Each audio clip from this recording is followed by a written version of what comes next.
na-open kasi Gcash ko eh. Sasend siya Gcash eh. Anong gagawin? Magbabayad siya Gcash. Nakakash yung book niya. Tapos magbabayad siya Gcash eh.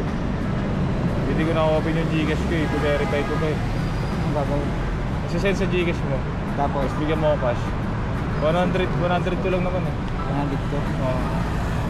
Dito na lang mo. Ha? Sige, sige. Okay lang? Dito na lang mo. Kuya. Okay. Magkano yan? 100 to? Oo.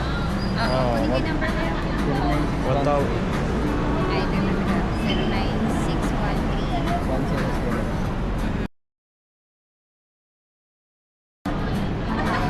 Salamat kuya. Minsan po.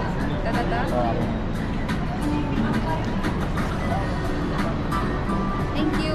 Okay na. Thank you Okay kuya. po. Thank you ma'am.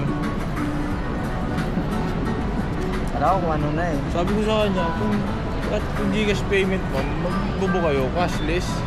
Ibubuk nyo, cash. Sabi, hindi, cash lang nakalagay ko.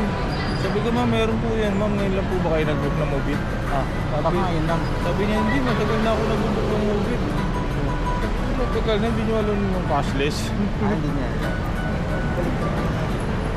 Yun, Okay, salamat. na magamit. Ano, sige, tingnan Salamat ko. ah.